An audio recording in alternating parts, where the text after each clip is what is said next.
Hi everybody, welcome back. And today we are going to be looking at meiosis 2. We've already looked at meiosis 1, so we're just going to pick up where we left off in our previous video. And so meiosis 2 we're going to focus in on is this second stage running along here. We have already done meiosis 1, so if you haven't watched that video, it's really important that you watch that first, and then you can return to this video now. That has also a recap in it of what exactly meiosis is and how it's similar to mitosis.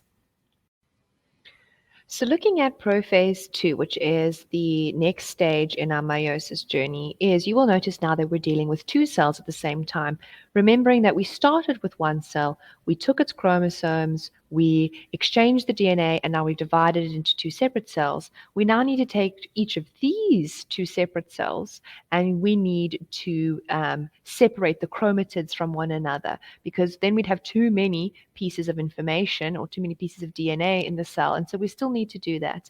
Now, prophase 2 is a very short phase. It doesn't have a lot of detail in it. There's no crossing over taking place now, and that is because the chromosomes are no longer homologous partners. You'll notice in the diagram alongside that the homologous partners have actually been separated from each other, and we know that based off the picture because we find one of our homologous partners in this cell, which is this purple chromosome, and we find the other one in the other cell. And because they're in separate cells now, they can't actually cross over with each other anymore.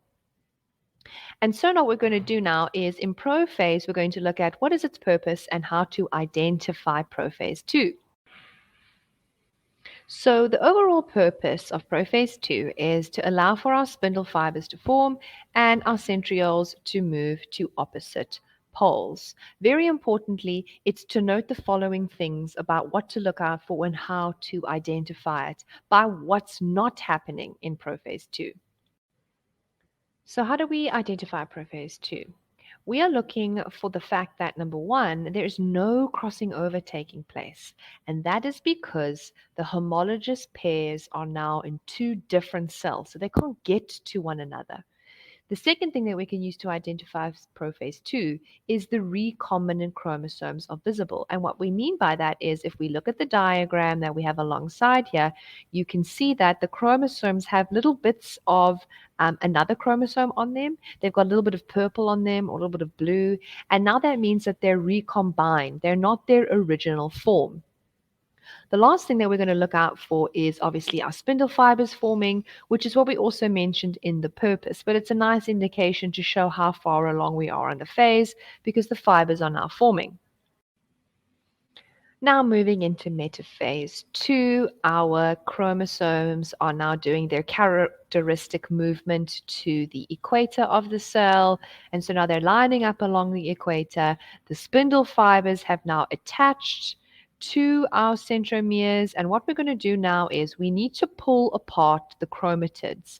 Right now, if you remember, we have one chromatid, centromere in the center, and then we have the other chromatid on the other side. And what we're trying to do is we want to pull apart these two chromatids so that they separate from one another. And the reason why we're doing that is because we want to make sure we keep the number of chromosomes from this point onwards consistent. We don't want to half the amount again. In other words, we don't want to take 46, then into 23, and then half that 23, which would end up our cells having uneven amounts of chromosomes. So what we need to do is we need to ensure the correct lining up at the equator and then separating. So what is the purpose of metaphase 2? So at this stage, we want to look for random arrangement once again, but this time of our recombinant chromosomes, because now they're lining up as individuals. You'll notice in the picture that they're not touching each other like they were in metaphase 2. They were touching their homologous partner. They were still bivalents. But here, they're individuals. And so what we want to do is we now want to arrange them at the equator once more. We're not really sure which side of the chromosome we're going to get.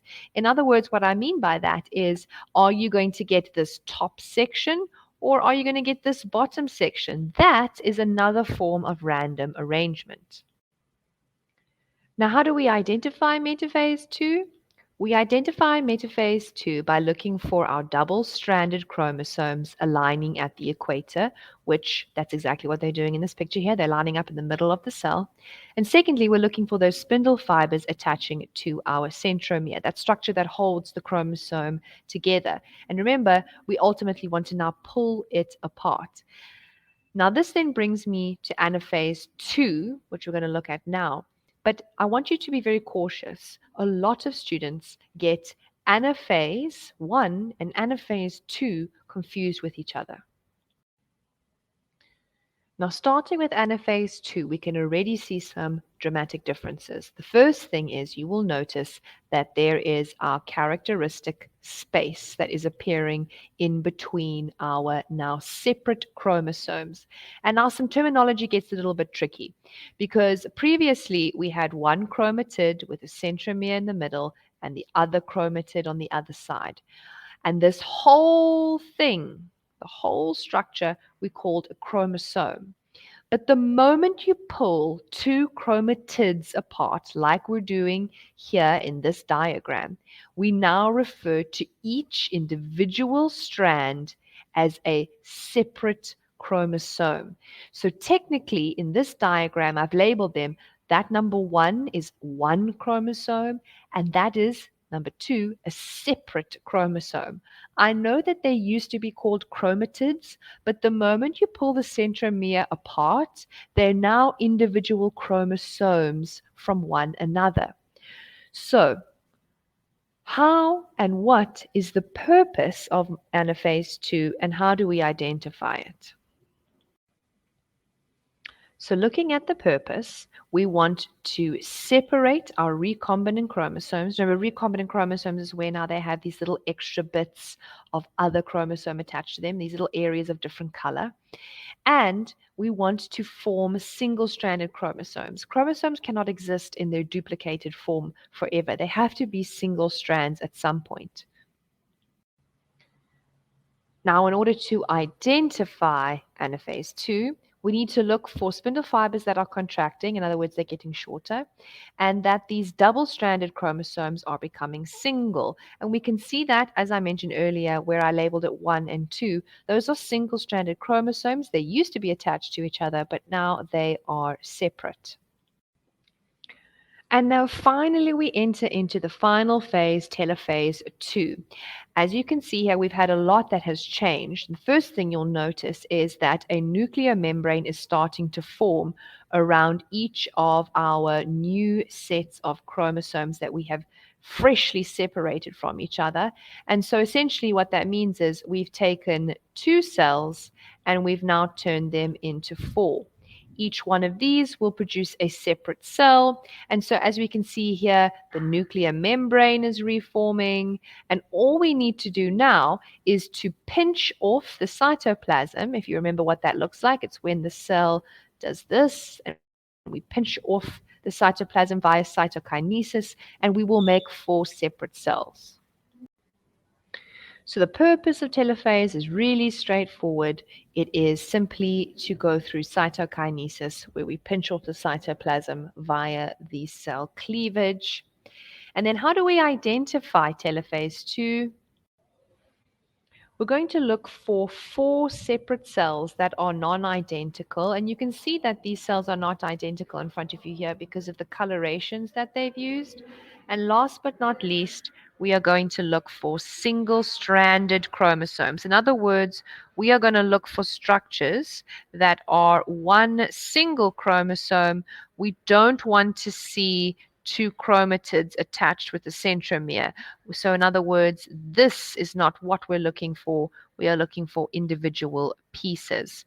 Now my diagram here still has the cytoplasm attached to one another, but essentially once the cytoplasm has pinched off, you should have 4 cells in the picture as well. Sometimes they give you one like my diagram here, sometimes they'll give you the 4 individual cells. So let's make a quick summary of meiosis 1 and meiosis 2 collectively. At the beginning of meiosis 1, we started off with a cell that was sitting in interphase. You'll see that we have 2 single-stranded chromosomes. They went through DNA replication and they doubled the amount of genetic information inside of them. Remember, we do this because we have to double the genetic information at first so that we can half it later. We also go through interphase to double the genetic information because we want to make sure that each of the cells gets the correct chromosome number. Remember, we want to go from a cell that has a full set of chromosomes that is diploid, and we're trying to make a haploid cell. We now move into meiosis 1. And here we see our chromosomes moving towards each other. They are going to go through the process of crossing over, random arrangement, and at the end of meiosis 1, we've done two very important things. The first thing you'll notice is that our chromosomes now look a little bit different, and that's because of crossing over. The second thing you'll notice is that we started with 2 chromosomes originally in the cell. We now have 1 each. And so at the end of meiosis, you will produce 2 haploid cells. Now, we can't leave our cells with these chromosomes in them while the chromosomes are still replicated. In other words, you'll see that these cells here still have their centromeres, and we need to get rid of those. We need to essentially take the chromatids apart. We need to move them away. So now we enter meiosis 2. The purpose of meiosis 2 is to take these chromosomes, which we call recombinant chromosomes, and we want to separate the individual strands, the chromatids, from one another. And so what we do is we take each one and we place it in individual cells. And you will notice that each of these 4 cells contain 1 chromosome. So it's important to remember that we originally started off with 2 chromosomes. We finished meiosis 1, and now each cell has 1 chromosome in it. Now, even though we separated the chromatids from each other into separate cells, which we don't call chromatids anymore, we call them single-stranded chromosomes, at the end of meiosis 2, every cell still only has 1 chromosome in it. Often that's the thing that gets most confused about, because when is it a chromosome? When is it a chromatid? Remember, if there's a centromere, it's still a chromatid. No centromere, we now call it a chromosome. And so, at the end of meiosis 2, we are going to have 4 unidentical cells, and they are haploid from the original diploid cells that we started with. So to round off our lesson, let's do our terminology recap. So random arrangement is when our chromosomes line up at the equator and we are going to separate them. In this instance, in meiosis 2, we're not separating them from the homologous partner. Instead, we are separating them from their chromatid partner.